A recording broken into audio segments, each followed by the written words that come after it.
Bonjour à tous et bienvenue dans cette nouvelle vidéo où on va parler encore une fois d'une station de soudure achetée sur Amazon pour moins de 30 €, 29,99 € je crois. C'est pas la moins chère puisque quelques minutes plus tard j'en ai trouvé une à 27 € mais qui ne me plaisait pas. J'ai pris celle-là, vous allez comprendre pourquoi. Pourquoi une deuxième station? Alors je dirais plutôt pourquoi une quatrième station? Eh bien parce que j'ai modifié mon atelier et que maintenant j'ai deux postes de travail. Une avec de la grosse soudure, c'est-à-dire là où je vais faire vraiment où j'ai besoin d'un fer très puissant. Donc je vais utiliser ma Weller WS80 pour cette partie-là, avec la station à air chaud et de dessoudage. Et à côté, j'ai toute la partie qui me sert pour les petites soudures, les condensateurs, les petits composants CMS, tout ça. Et j'utilise toujours cette fameuse station orange. Et pour répondre à pas mal de questions, oui, elle fonctionne encore. Et oui, c'est devenu ma station principale. Pourquoi je dirais que c'est subjectif? Je l'aime bien, je me sens à l'aise pour souder avec. Pas de questions à se poser, elle me convient. Mais le problème, c'est que j'utilise plusieurs pannes. Et sur la station orange, je vais utiliser une panne ronde biseautée, qui est très efficace. Et par contre, si je veux passer sur une pointe fine, eh bien, je suis obligé d'éteindre ma station, d'attendre qu'elle refroidisse, ou de me brûler un peu les doigts, de changer la panne, de redémarrer la station, d'attendre qu'elle chauffe. Bref, c'est pas agréable et c'est un peu une perte de temps. Du coup, je me suis dit, tiens, je vais en reprendre une petite. C'est pas pour ce que ça vaut, et comme j'en utilise beaucoup, pour moi, c'est intéressant. Donc, cette-ci, moins de 30 €. Ah. Pour ceux qui ont vu la vidéo de la station orange, je vous mets le lien là, vous reconnaîtrez la boîte. Ce n'est pas la même, mais, parce qu'il y a un mais.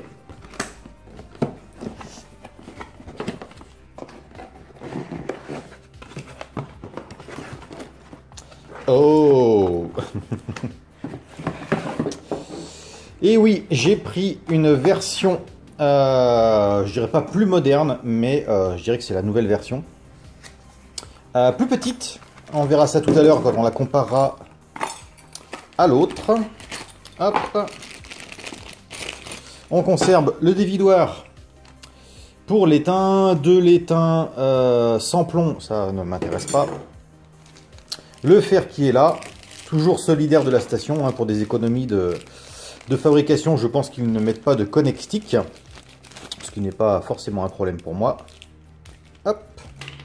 Une pointe, et c'est donc celle-ci que je vais utiliser principalement, en plus de ma tête biseautée. Hop, ça on le range là. Des petites options que je trouve pas trop mal, mais que je n'utiliserai certainement pas. C'est vendu avec des bras articulés. Pour vous fabriquer une troisième main. Alors, je trouve que l'intention est louable. Maintenant, est-ce que je l'utiliserai? Je ne sais pas. Je ne pense pas. Je ne pense pas en avoir besoin. Pour l'instant, ça restera dans la boîte. Le dévidoir, alors, je crois que je ne peux pas l'utiliser avec les bobines d'étain BMJ. Parce que ce n'est pas le bon diamètre. Je range tout ça. Hop, hop, hop. Ça, j'en veux pas. Ça non plus. Ça non plus. Ça non plus, et donc ça on verra si je l'utilise. Mais de tête les BMJ ne rentrent pas dedans.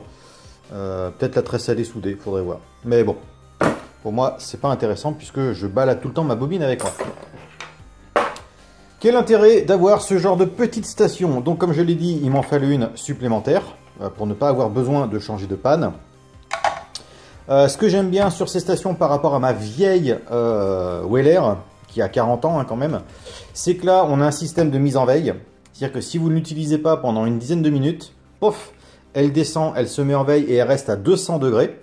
Il suffit de manipuler le fer pour qu'elle remonte en température et qu'elle soit utilisable, et c'est très rapide.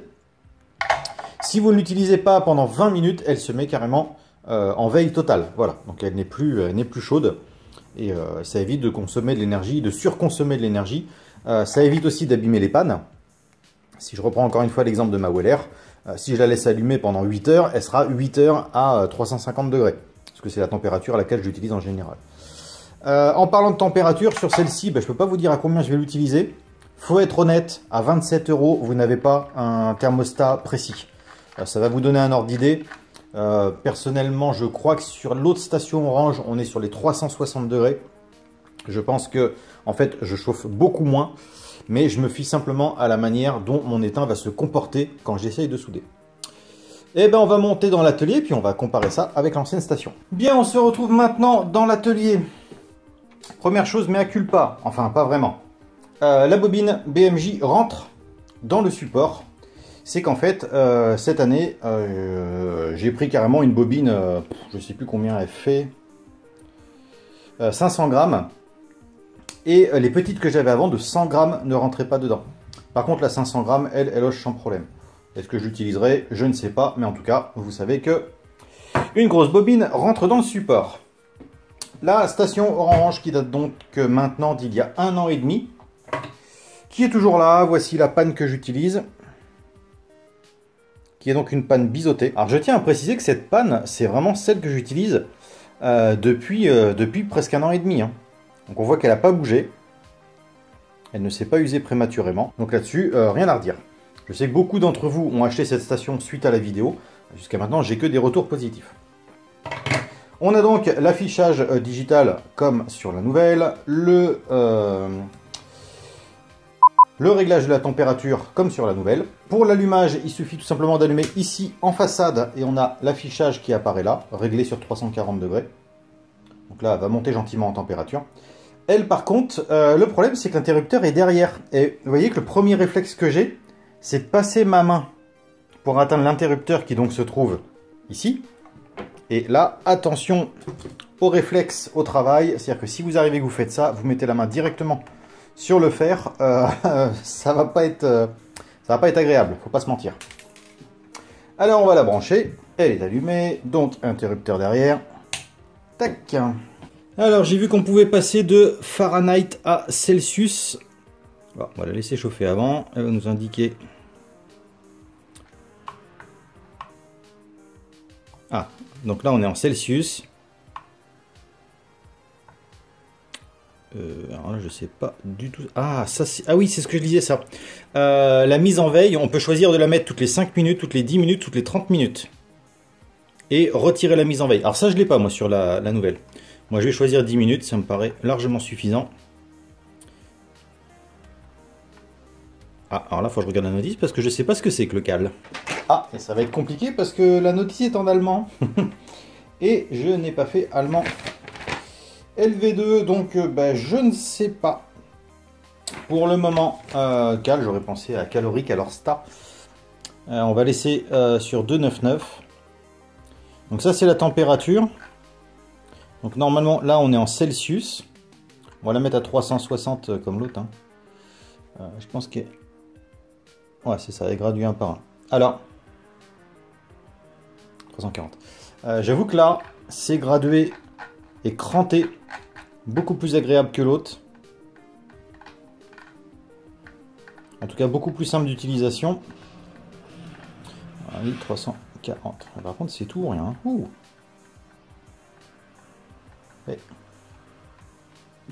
Ah oui, c'est cran par cran, sinon c'est en accéléré. Ok. 340, ok, on est bon. Alors ça, je suppose que c'est le... Ah oui, donc elle se maintient à 340, ok.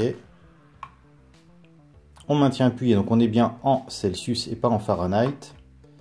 10 secondes avant la mise en veille et CAL ou CAL, je ne sais pas encore. On verra ça donc plus tard. Donc quelques petites choses en mieux quand même. Alors je suis en train de faire le montage de la vidéo et je vois que j'ai oublié de préciser que bien évidemment une petite éponge est fournie. Très franchement, j'utilise pas.